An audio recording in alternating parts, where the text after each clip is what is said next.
पिछले लेक्चर में हमने डिस्कस किया था कि डबल बॉन्ड के थ्रू रेस्ट्रिक्टेड रोटेशन कैसे आता है। नमस्कार, हम पढ़ रहे थे ज्योमेट्रिकल आइसोमेरिज्म और हमारा जो पहला टॉपिक था वो था रेस्ट्रिक्टेड रोटेशन क्या होता है। तो रेस्ट्रिक्टेड रोटेशन दो वजह से आता है, एक तो मल्टीपल बॉन्ड की वजह से और एक रिंग की वजह से।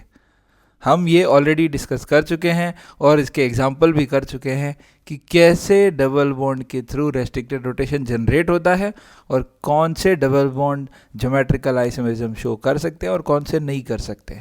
आज हम मेनली डिस्कस करेंगे रिंग या सिग्मा बॉन्ड के थ्रू जो रेस्ट्रिक्टेड रोटेशन हो रहा है वो। सिग्मा बॉन्ड के थ्रू रेस्ट्रिक्टेड रोटेशन हमेशा साइक्लिक कंपाउंड में ही होगा। जैसे आपके सामने 3 मॉलिक्यूल लिखे हुए हैं, देखा जाए तो वो 3 मॉलिक्यूल नहीं है, वो सिर्फ 2 ही हैं। फर्स्ट वाला जो मॉलिक्यूल है उसके अंदर मिथाइल की पोजीशन डिसाइड नहीं कर रखी है।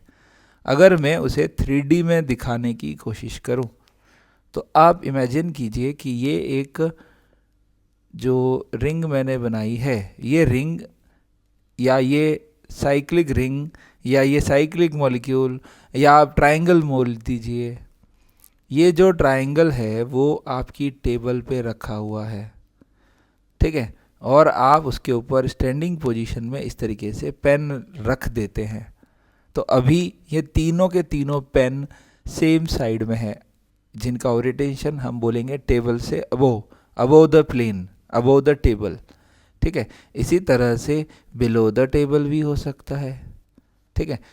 तो अगर मान लीजिए कि कोई 2 ग्रुप लगे हुए हैं जो दोनों डिफरेंट है, यहाँ पे G है, यहाँ पे G है और इधर मैं कह रहा हूँ H और H, तो हम ये देख पा रहे हैं कि ये दोनों अभी सेम साइड है और इसका अपोजिट भी पॉसिबल है कि H ऊपर हो और G नीचे हो। इस तरीके से डिफरेंट ओरिएंटेशन जनरेट हो रहा है, डिफरेंट ओरिएंटेशन से ज्योमेट्रिकल आइसोमेरिज्म शो हो रही है। मैंने इसी मॉलिक्यूल को इधर बनाया है, ये दोनों मिथाइल अबोव है, सेम साइड है, यहाँ पर एक मिथाइल ऊपर है और एक मिथाइल नीचे की तरफ है।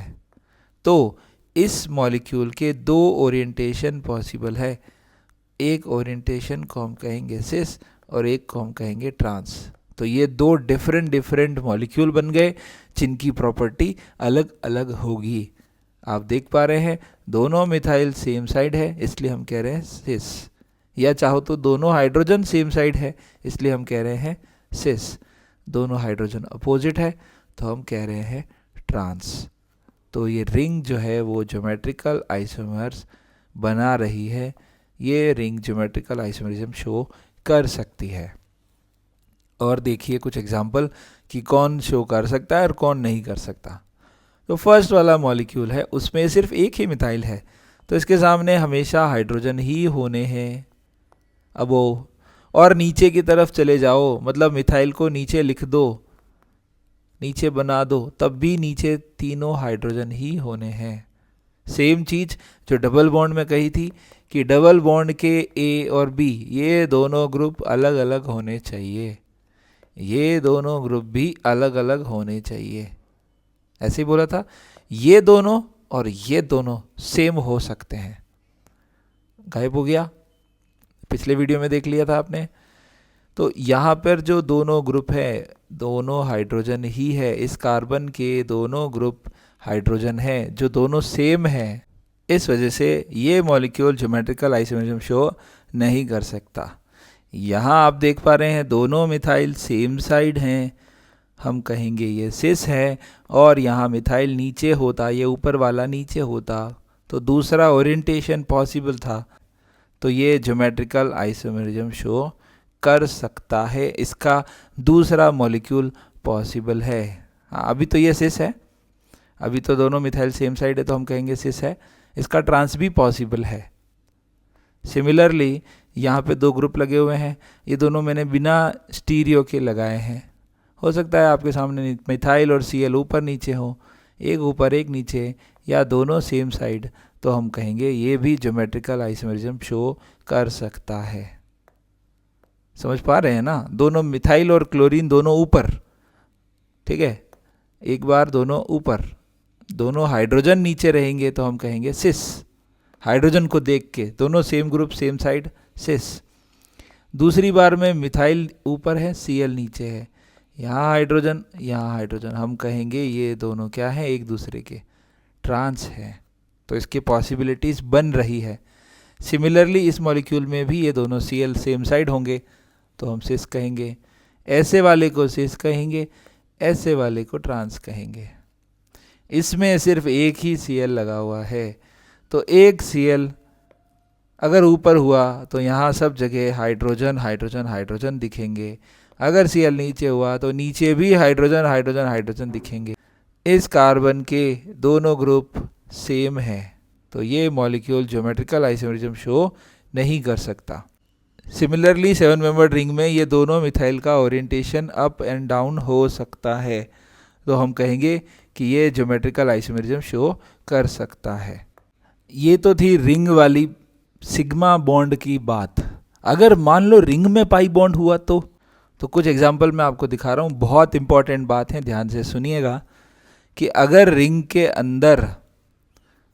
के अंदर डबल बॉन्ड है तो उसमें ओरिएंटेशन बदल नहीं सकता, क्योंकि ये कार्बन दोनों sp2 हाइब्रिडाइज्ड होंगे, तो ये दोनों हाइड्रोजन सेम प्लेन में होंगे। मतलब जो टेबल पे हम लोग बना रहे थे, जो 3D में बनाने की कोशिश की थी ना, अगर मान लो सारे कार्बन sp3 हों तब तो ये ग्रुप ऊपर रहेंगे। जैसे तीनों, ये भी जो तीनों मैंने मिथाइल बनाए हैं ये तीनों ही अबव द प्लेन है। लेकिन अगर रिंग में डबल बॉन्ड है, फिर से बनाता हूँ, अगर रिंग में डबल बॉन्ड है तो ये दोनों ग्रुप उसी प्लेन में होंगे। मतलब ये जितने भी येलो कलर के बॉन्ड्स मैंने बनाए हैं ये सारे आपके टेबल पे जमे हुए हैं, एक भी ऊपर नहीं है, एक भी अबव द प्लेन नहीं है और एक भी नहीं। इस कार्बन के और इस कार्बन के दोनों ही सेम प्लेन में है। हाँ, यहाँ हाइड्रोजन अबव द और बिलो है, लेकिन ये सब सेम प्लेन में है। तो हम ये कहेंगे कि रिंग के अंदर का पाई बॉन्ड कभी भी ज्योमेट्रिकल आइसोमेरिज्म शो नहीं करता टिल 7 मेंबर्ड रिंग। रिंग के अंदर का डबल बॉन्ड 7 मेंबर्ड रिंग तक ज्योमेट्रिकल आइसोमेरिज्म शो नहीं कर सकता। कौन नहीं कर सकता? पाई बॉन्ड नहीं कर सकता। हाँ, यहाँ पे मान लो कि मिथाइल लगा हुआ है, यहाँ भी मिथाइल लगा हुआ है, तो ये दोनों तो कर देंगे। मतलब इस सिग्मा बॉन्ड के थ्रू तो रेस्ट्रिक्टेड रोटेशन हो जाएगा, तब वो ज्योमेट्रिकल शो कर सकता है। लेकिन ये पाई बॉन्ड ज्योमेट्रिकल शो नहीं कर सकते 7 मेंबर्ड रिंग तक। तो 8 मेंबर रिंग में ऐसा क्या जादू हो जाएगा कि वो ज्योमेट्रिकल आइसोमेरिज्म शो कर सकता है। 7 मेंबर्ड रिंग में जब भी पाई बॉन्ड होंगे तो वो रिंग हमेशा प्लेनर होगी, एक ही प्लेन में होगी। लेकिन अगर 8 मेंबर रिंग की बात करें तो 8 मेंबर रिंग टिल्ट हो जाएगी। कैसे टिल्ट हो जाएगी? ये हमने लिया है पाई बॉन्ड, अब इसको टिल्ट कर रहा हूँ। एक छोटा सा वीडियो भी यहाँ ऐड कर दूंगा जिसमें आप देखना कि रबर बैंड को मैं रोटेट करके दिखा रहा हूँ तो किस तरीके से वो ट्विस्ट हो रहा है पूरा। जितना बड़ा साइज का रिंग होगा ना उतना ट्विस्ट करना आसान हो जाएगा। तो ये ट्विस्ट हो सकता है और इस तरीके से दिखेगा, ट्विस्ट होकर ऐसा। थोड़ा सा इसको ऐसे बना देता हूँ, रुकना, अब ठीक है, ठीक है। और यहाँ पे इसका एक और बॉन्ड। हाँ, तो ध्यान से देखिए कि यहाँ एक हाइड्रोजन लगा है और यहाँ एक हाइड्रोजन लगा है। दोनों हाइड्रोजन सेम प्लेन में है और लेकिन सेम साइड है, तो हम इसे कहेंगे सिस। और यहाँ हम कह रहे हैं एक सिस, एक ऊपर है और एक इधर है, ऊपर और नीचे नहीं है, ये भी सेम प्लेन में है। ये कार्बन, ये हाइड्रोजन, ये कार्बन, ये कार्बन, ये हाइड्रोजन और ये कार्बन, ये सब कुछ एक ही प्लेन में है। कौन कौन? ये कार्बन और ये कार्बन, फिर इसके दोनों और इसके दोनों, ये सब सेम प्लेन में है, लेकिन ये अपोजिट डायरेक्शंस हो गई है। इस वजह से हम कहेंगे कि ये जो बनाया है वो हमने ट्रांस बनाया है, ट्विस्टेड वाला फॉर्म है, पूरा मॉलिक्यूल ट्विस्ट हो गया है। ये डैश, ये जो गायब कर दिया यहाँ, ऐसा समझिए कि यहाँ ऊपर बॉन्ड है और ये नीचे होके जा रहा है। जो सिंगल बॉन्ड है ना, इस डबल बॉन्ड के नीचे से होके जा रहा है। तो हम ये कहेंगे, अच्छा काउंटिंग कर लेते हैं, 1 2 3 4 5 6 7 8 ही कार्बन है, ध्यान रहे, ठीक है। ये बॉन्ड, सिंगल बॉन्ड इस डबल बॉन्ड के नीचे से जा रहा है। 2 पेंसिल, उनके नीचे से एक पेंसिल निकल रही है, ऐसा समझ लीजिए। तो हम कहेंगे कि 8 मेंबर रिंग का internal double bond geometrical isomerism show कर सकता है। क्लियर है? अब आपके सामने ला रहा हूँ कुछ एग्जाम्पल, देखिए ज़रा। फर्स्ट वाले मॉलिक्यूल में यहाँ ClBr है, लेकिन इसके दोनों ग्रुप सेम हैं, इसके भी दोनों ग्रुप सेम हैं। यह मॉलिक्यूल ज्योमेट्रिकल शो नहीं कर सकता, क्योंकि अगर Cl ऊपर होगा तो हर बार सामने H दिखेगा, और नीचे भी हुआ तब भी सामने H ही दिखेगा। ये मॉलिक्यूल ज्योमेट्रिकल आइसोमेरिज्म शो कर सकता है। ये Cl और Br जब ऊपर नीचे होंगे तब सिस बोले जाएंगे, ट्रांस बोले जाएंगे। सिमिलरली ये भी मॉलिक्यूल दोनों Cl की वजह से ज्योमेट्रिकल आइसोमेरिज्म शो कर सकता है। मार्क कर देता हूँ कहाँ से शो हो रहा है, ब्लू कलर कर देता हूँ, ये लीजिए यहाँ से शो हो रहा है। इसमें इस मॉलिक्यूल में Cl और ये रिंग, Cl ऊपर है, नीचे रिंग है, सामने हाइड्रोजन हाइड्रोजन ही है, कोई चेंजेस नहीं है, सामने हाइड्रोजन ही है। Cl नीचे भी आ जाएगा तब भी सामने हाइड्रोजन रहेगा। ये मॉलिक्यूल ज्योमेट्रिकल आइसोमेरिज्म शो नहीं कर सकता, लेकिन ये मॉलिक्यूल ज्योमेट्रिकल आइसोमेरिज्म शो कर सकता है यहाँ से। अभी अगर Cl ऊपर हो और ये रिंग ऊपर हो, ऐसे 3 मेंबर की बनानी थी ये, तो दोनों हाइड्रोजन नीचे बोलेंगे तो सेम साइड हाइड्रोजन है, सिस बोलेंगे। और इसी तरह Cl ऊपर हो और रिंग नीचे हुई तो एक हाइड्रोजन ऊपर, एक हाइड्रोजन नीचे, एक हाइड्रोजन ऊपर, एक हाइड्रोजन नीचे, क्या कहेंगे? ट्रांस। तो ये मॉलिक्यूल ज्योमेट्रिकल आइसोमेरिज्म शो कर सकता है थ्रू ये जो मार्क किए हैं ब्लू कलर के उन कार्बन की वजह से। सिमिलरली यहाँ भी आपको दिख रहा है आयोडीन और Br जो लिखे हुए हैं, इन दोनों कार्बन की वजह से ये मॉलिक्यूल ज्योमेट्रिकल आइसोमेरिज्म शो कर सकता है। ठीक है, ये एग्जाम्पल देखिए, बहुत ही प्यारे एग्जाम्पल है, ध्यान से सुनना। अब ये जो बढ़िया वाले एग्जाम्पल आपके सामने लिखे हुए हैं, इनमें डबल बॉन्ड भी है और रिंग भी है, तो दोनों से हमें चेक करना होगा। तो ये जो डबल बॉन्ड है, इसके दोनों ग्रुप सेम साइड है। सेम साइड क्यों बोल रहा हूँ, दोनों सेम ही तो है, और जब कार्बन के दोनों ग्रुप सेम होते हैं तो ज्योमेट्रिकल आइसोमेरिज्म शो नहीं कर सकता। रिंग में तो कोई ग्रुप ही लगे नहीं है, तो रिंग भी ज्योमेट्रिकल आइसोमेरिज्म शो नहीं कर सकती।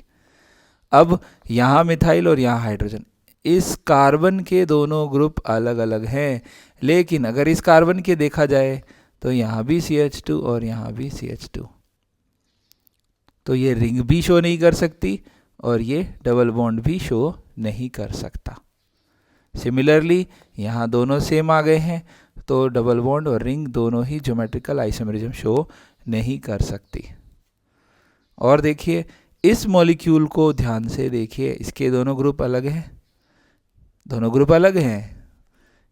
इस कार्बन के लिए इधर CHMe है और इधर CH2 है, तो हम ये कह सकते हैं कि इस कार्बन का ये ग्रुप अलग है और ये ग्रुप अलग है। तो ये डबल बॉन्ड, मार्क कर रहा हूँ यहाँ से, डबल बॉन्ड ज्योमेट्रिकल शो कर रहा है। इस मॉलिक्यूल में फिर से ये दोनों सेम आ गए, इस वजह से ये डबल बॉन्ड तो शो करने से रहा, नहीं कर सकता।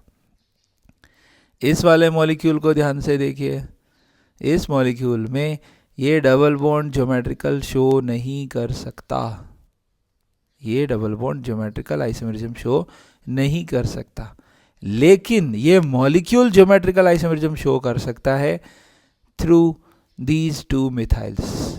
रिंग की वजह से ये ज्योमेट्रिकल आइसोमेरिज्म शो कर रहा है। कौन शो कर रहा है? रिंग शो कर रही है। ये मिथाइल और ये मिथाइल सेम साइड हुए तो सिस कहेंगे, ये मिथाइल ऊपर हुआ, एक मिथाइल ऊपर और एक नीचे, तो हम कहेंगे ट्रांस।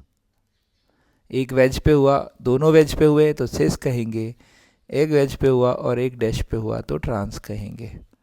ठीक है, तो ये मॉलिक्यूल ज्योमेट्रिकल शो कर रहा है, डबल बॉन्ड की वजह से नहीं कर रहा है, रिंग की वजह से कर रहा है। क्लियर है? और देखते हैं बाईसाइक्लिक कंपाउंड के अंदर कैसे ज्योमेट्रिकल आइसोमेरिज्म रिप्रेजेंट की जाती है।